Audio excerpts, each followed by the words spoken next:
എംഎസിൻ്റെ കുറിപ്പുകളിലേക്ക് സ്വാഗതം. എം.എൻ. വിജയൻ മാഷ് പണ്ടൊരിക്കൽ പറഞ്ഞത് ചോദ്യം ചോദിക്കുന്ന കുട്ടിയെ ക്ലാസ്സിൽ നിന്ന് ഇറക്കി വിട്ടാലും ചോദ്യം അവശേഷിക്കും എന്നാണ്. ഇന്ന് വി.ഡി. സതീശൻ്റെ പത്രസമ്മേളനത്തിൽ നിന്നും കൈരളി ദേശാഭിമാനക്കാരെ ചോദ്യം ചോദിച്ചാൽ മറുപടി തരില്ല എന്ന് പറഞ്ഞ് ഇറക്കി വിട്ടെങ്കിലും അവർ ഉയർത്തിയ ചോദ്യം അവശേഷിക്കുന്നു എന്നതാണ് വാസ്തവം. ആ ചോദ്യത്തിന് സതീശൻ മറുപടി പറഞ്ഞേ പറ്റൂ. 2 ചോദ്യങ്ങളാണ് അവർ സതീശനോട് ചോദിച്ചത്.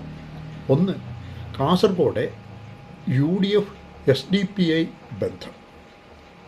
അതിന് സതീശൻ ഒന്ന് പതറിയെങ്കിലും ഉത്തരം പറഞ്ഞു. രണ്ടാമത്തെ ചോദ്യം വയനാട് ഫണ്ടിനെ കുറിച്ചുള്ളതായിരുന്നു. അതിൽ ആണ് സതീശന് ഉത്തരം മുട്ടിയതും കൈരളിയും ദേശാഭിമാനിയുമായി ഉടക്കിയത്.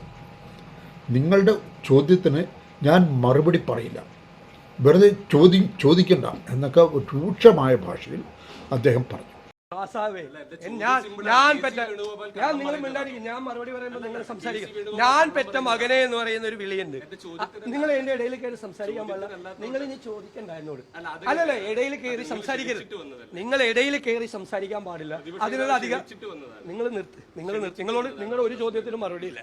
ഇതാണ് പരിപാടി. കൈരളി മീറ്റിംഗ് കലക്കാൻ വേണ്ടിട്ട് അല്ലല്ല, ഞാൻ പ്രതിപക്ഷ നേതാവാണ്. ഞാൻ നിങ്ങൾ ചോദിച്ച ചോദ്യത്തിന് മറുപടി പറയുന്നതിൻ്റെ ഇടയിൽ കയറി നിങ്ങൾക്ക് സംസാരിക്കാനുള്ള ഒരു അധികാരമില്ല.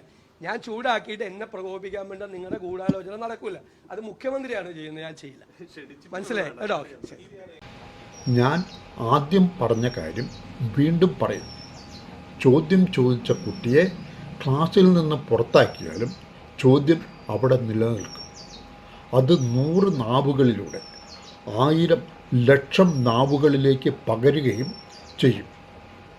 ഇനി കേരളത്തിൽ മുഴങ്ങാൻ പോകുന്നത് ആ ശബ്ദമായിരിക്കും. പിരിച്ച തുക എവിടെ? അതിൻ്റെ കണക്കെവിടെ? ഈ വീഡിയോകൾ നിങ്ങൾക്ക് ഇഷ്ടപ്പെട്ടാൽ ഒരു ലൈക്ക് തരണം, ഒരു കമൻ്റ് എഴുതുകയും ചെയ്യണം.